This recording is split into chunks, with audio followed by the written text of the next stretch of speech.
আসসালামু আলাইকুম। Unique lifestyle চ্যানেলে সবাইকে স্বাগত জানাচ্ছি। চলে আসছে ঈদ। আসলে ঈদে সবাই একটু ভিন্নভাবে নিজেদের রান্নাবান্নাকে প্রেজেন্ট করতে চায়, তো সেরকমই একটি শাহি লাচ্চা সেমাই রান্না করার প্রসেস নিয়ে আসলাম। তো এই লাচ্চা সেমাইটি একবার যে খাবে দ্বিতীয়বার আপনাকে জিজ্ঞাসা করবে কিভাবে রান্না করেছেন।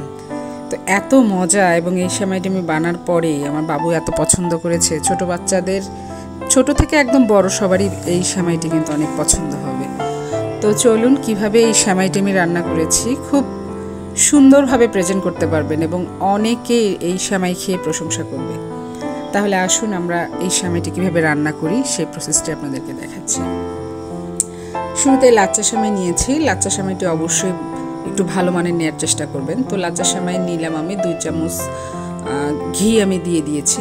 তো ঘিটি গরম হয়ে একটু লিকুইড হওয়ার পরে আমি লাচ্চা সেমাইগুলো দিয়ে দেবো এখানে।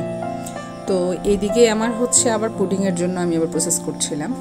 তো এই তো লাচ্চা সেমাই আমি এখানে 2 রকমের লাচ্চা সেমাই নিয়েছি। তো সেটি হচ্ছে ঘিয়ের মধ্যে ভাজছে এবং এখানে কিছু কিশমিশ বাদাম আমি দিয়ে দিলাম। তো এগুলো দিয়ে আমি নাড়াচাড়া করে একটু ভেজে নেব। ভাজতে ভাজতে কিন্তু ঘিয়ের স্মেলটা অনেক সুন্দর একটা স্মেল পাবেন। তো এই পর্যায়ে চিনি দিয়ে দিয়েছি। তো এটি ভাজার সময় চিনিটা দিলে একটু ক্রিস্পি ভাবটা থাকে সেমাইয়ে। তারপরে আমি দিয়ে দেবো এখানে প্রায় 2 টেবিল চামচের মতো হচ্ছে পাউডার মিল্ক। দুধ পাউডারটি দিলে মানে সেন্টটা অনেক সুন্দর হয় এবং খেতে অনেক টেস্টি হয়। তো এভাবে আমি নাড়াচাড়া করতে থাকবো। আর কিশমিশ বাদামটি দিলেও এটার সাথে ভাজা হয়ে যাবে। তো এইভাবে আমি ভেজে নেয়ার পরে আমি সেমাইটি উঠিয়ে রাখলাম। তো এই পর্যায়ে আমি দুধ জাল করে নিয়েছি, প্রায় 3 কাপ পরিমাণ দুধ আমি একদম 1 কেজি দুধকে আমি জাল করে 3 কাপে নিয়ে আসছে। তো এরপর দিয়ে দিলাম আমি হচ্ছে প্রায় 2 টেবিল চামচের মতো কর্নফ্লাওয়ার, দিয়ে দিলাম হচ্ছে 2 চামচের মতো হচ্ছে কাস্টার্ড পাউডার এবং কর্নফ্লাওয়ার, সাথে আমি চিনি এখানে 3 টেবিল চামচের মতো চিনি অ্যাড করব। তারপরে এখানে কিছু লবণ দিয়ে দেবো স্বাদ মতো। মিষ্টি জিনিসে আসলে লবণ দিলে মিষ্টিটি অ্যাডজাস্ট হয়। তো এটি হচ্ছে আমি ঠান্ডা অবস্থায় প্রথমে মিশিয়ে নিব। তারপর এভাবে করে নাড়তে নাড়তে একটা এরকম আঠালো ভাব আসবে। এই পর্যায়ে দিয়ে দেবো দুধ পাউডার।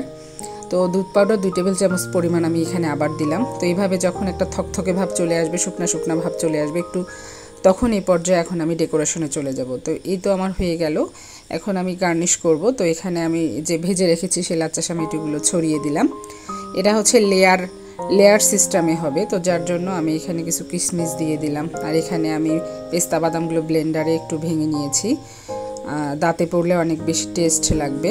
তো প্রথম লেয়ারে আমি ভাজা লাচ্চা সেমাইগুলো দিয়ে দিলাম। তারপর এখন আমার যেটা আমি লিকুইডটি তৈরি করেছি, এটা অনেক স্মেলটাও অনেক সুন্দর। দ্বিতীয় লেয়ার আমি এর উপরে আবার দিব।